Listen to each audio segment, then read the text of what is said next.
कभी सपना टूट जाए, कभी दिल टूट जाए, कभी कोई अपना टूट जाए, तो समझ लेना ईश्वर ने तुम्हें एनर्जी का न्यूक्लियस बनाया है।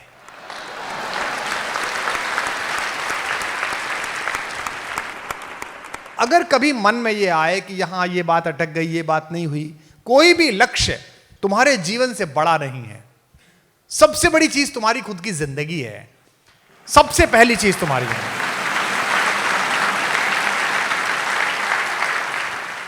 मेरे पिताजी भाई साहब एक छोटे से गांव में, बहुत गरीब से निम्न मध्यम वर्गीय परिवार में मेरे पिताजी ने जन्म लिया। उस गांव के वो पहले ग्रेजुएट, पहले पोस्ट ग्रेजुएट, पहले पीएचडी, पहले प्रोफेसर। 10वीं करके वहां बीज इंस्पेक्टर की नियुक्ति करने वाले लोग आए। एक बीज इंस्पेक्टर तुम तो जानते भी नहीं होगे, सीड इंस्पेक्टर होता है गांव में, वो सीड की क्वालिटी चेक करता है, लोअर डिवीजन क्लर्क से भी नीचे का काम होता है। वो सबसे मेधावी बच्चे थे। गांव से 4 बच्चे सेलेक्ट हुए, उनमें से 3 को नौकरी मिल गई और मेरे पिताजी को नहीं मिली। और मेरे पिताजी बड़े परेशान हुए कि बताइए 11वीं में ही कमाने लायक हो जाता। लेकिन फिर वो प्रोफेसर हुए। आज हमारा सबसे बड़ा भाई इंजीनियर है, एक वाइस चांसलर है, एक मैं हूं, सब लोग अपनी अपनी जगहों पर हैं। अगर उस अपॉर्चुनिटी के छूटने पर मेरे पिताजी ने जिंदगी की लड़ाई हार दी होती तो आज ना हिंदुस्तान को कुमार विश्वास मिलता, ना हमें इस परिवार का सहयोग मिलता।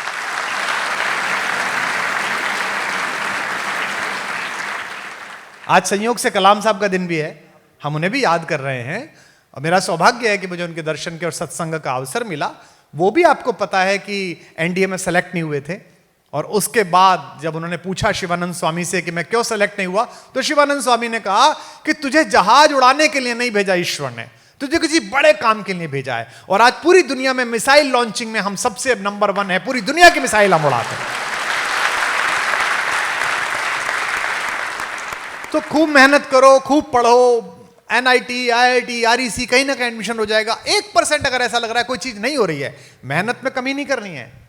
लेकिन तुम्हारे माँ बाप का सबसे बड़ा सपना क्या था और क्या है? जिनके माता पिता हैं या जिनके माता पिता नहीं हैं, उनका सबसे बड़ा सपना क्या था?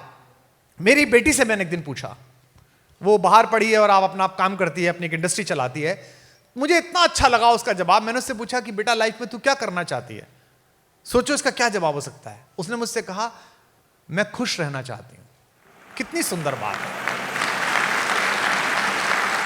तुमसे कोई भी पूछे कि तुम क्या बनना चाहते हो, इंजीनियर बनना बाई प्रोडक्ट है।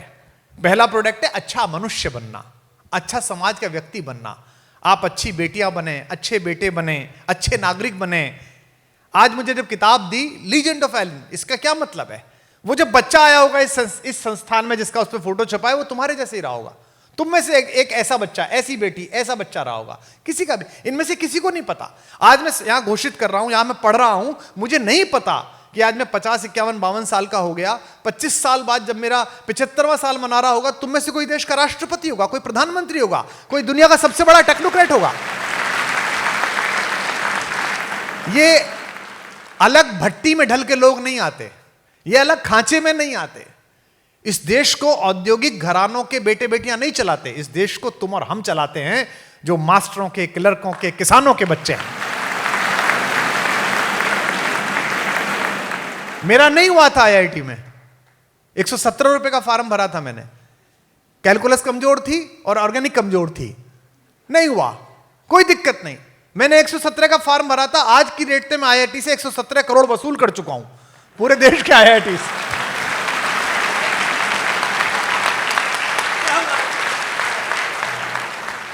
मेरे ऑफिस के लोग पूछते हैं, और मैं अतुल कनक बैठे हैं देश के सब महत्वपूर्ण साहित्यकारों में। मैंने अतुल भाई से भी कई बार कहा, और आज अच्छा हुआ कि मेरी भैया से बात हुई कि मैं आज यहां से घोषणा करता हूं और बताता हूं कि हमारी बात हुई है। बीच में एक ऐसे भाई हैं जो हमारे भी भाई हैं और आपके भी बहुत अच्छे मित्र हैं।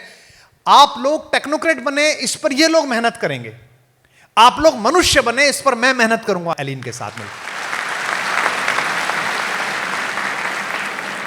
मैं जापान गया पहली बार 2007-8 में, तो मुझे बड़ा आश्चर्य हुआ कि पूरे देश में मॉल, यहां भी खुल गई हैं, अब तो कोटा में भी मॉल खुल गई हैं, तो पूरे देश में स्टेशन पर कहीं भी जो एक्सीलेटर्स हैं उनमें सभी लोग सीधे हाथ की तरफ खड़े हुए हैं, एक के पीछे एक।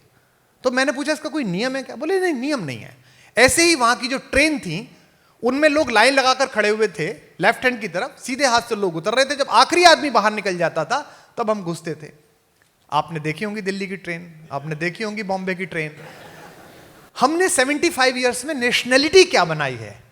और बच्चों, ये सरकारें नहीं बनाती। एक बात ध्यान रखना, सिकंदर और चंद्रगुप्त मर जाते हैं लेकिन अरस्तु और चाणक्य कभी नहीं मरते, वो सदा जिंदा रहते हैं, वो सदा रहते हैं। तो ये सब अरस्तु हैं, ये सब चाणक्य है, इनका काम है तुम में से सिकंदर निकालना।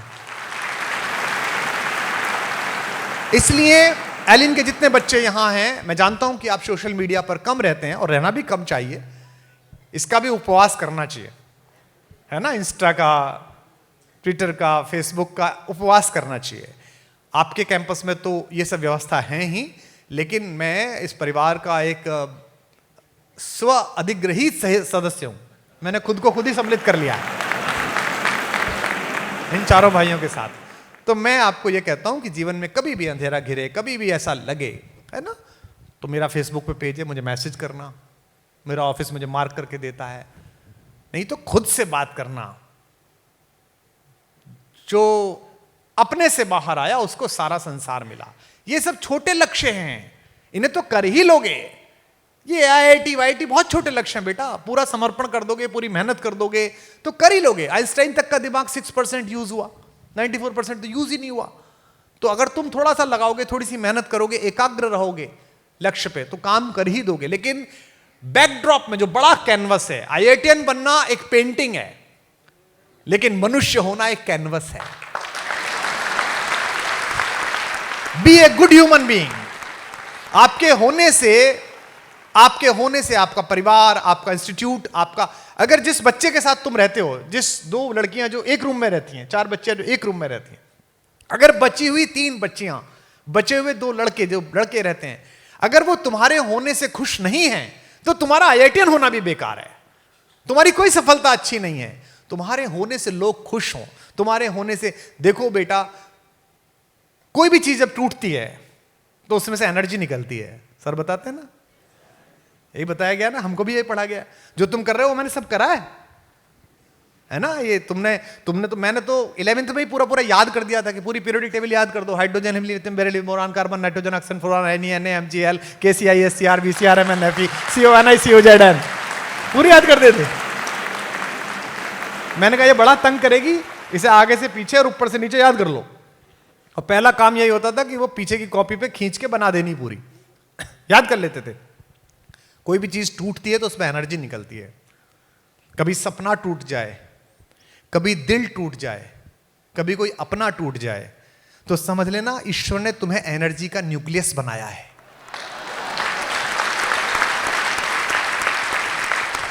अब ये तुम पर है कि एनर्जी टूटे तो कोई बम बना लेता है और कोई बिजली बना लेता है। जो निगेटिव लोग हैं वो बम बना लेते हैं। मेरी खुद की लाइन से मैं खत्म करता हूं कि हिम्मत का सागर लांघो तो लहर लहर जयकारा होगा। एक घर से निकाला हुआ लड़का जिसके पास केवल एक वलकल था, एक कपड़ा था, पत्नी थी और भाई था, पैरों में चप्पल नहीं थे, उसने 7 बार दुनिया जीते हुए रावण को घर जाके पटक के मारा, अनस्किल्ड फोर्स को लेके। रावण की फोर्स तो स्किल्ड फोर्स थी, देवासुर संग्राम में देवताओं के चक्के छोड़ा दिए थे, लेकिन घर में घुस के मारा। ये जो कॉन्फिडेंस है कि अगर मैं सच्चा हूं, अगर मैंने मेहनत की है तो रिजल्ट निकलेगा। मैं सुनाता हूं आपको ये लाइन कि हिम्मत का सागर लांघो तो लहर लहर जयकारा होगा, और दिल टूटे या एटम टूटे दुनिया में उजियारा होगा। तो अगर कभी भी दिल टूटे, अगर कभी भी मन परेशान हो, तो मान लेना कि भगवान ने तुम्हारा न्यूक्लियस चुन लिया। You are the luckiest one. अब काम होने वाला है, अब तुम करने वाले हो।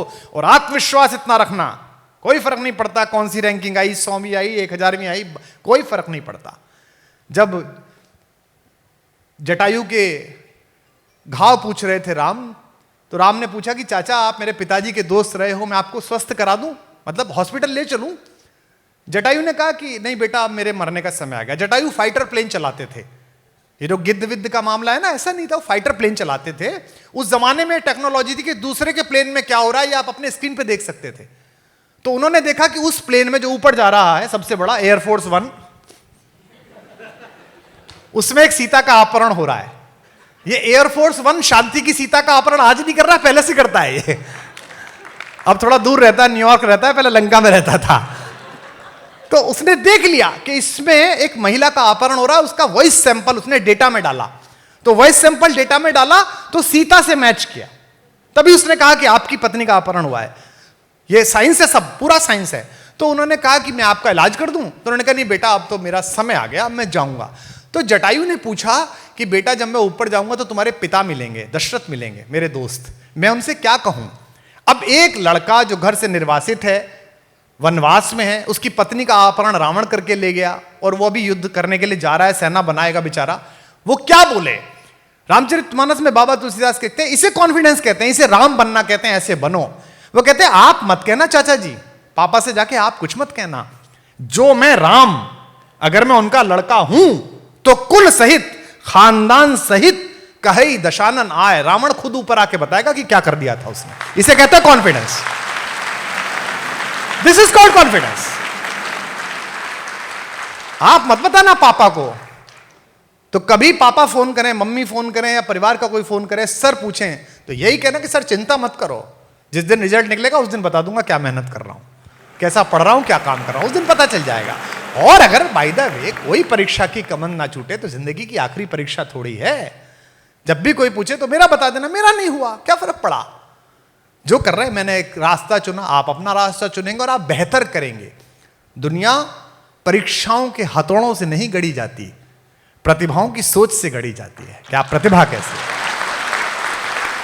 तो आज तो कार्यक्रम है, मेरा तो मन था कि मैं आप लोगों से मिलूं, विशेष रूप से एलन परिवार ने आपको अपना बच्चा, अपनी बेटी, अपना बेटा समझ के गले से लगाया है, और यही खूबसूरती है। व्यवसाय तो बहुत लोग करते हैं, पैसे तो बहुत लोग कमाते हैं, हर फूल वही माना जाता है जो आसमान में सुगंध और पृथ्वी में बीज छोड़ के चला जाए।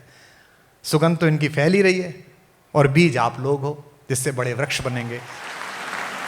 मिले हर जख्म को मुस्कान से सीना नहीं आया, अमरता चाहते थे पर जहर पीना नहीं आया। तुम्हारी और मेरी दास्तां में फर्क इतना है, मुझे मरना नहीं आया, तुम्हें जीना नहीं आया। बहुत शुक्रिया, बहुत धन्यवाद। मुझे मरना नहीं आया, तुम्हें जीना नहीं आया।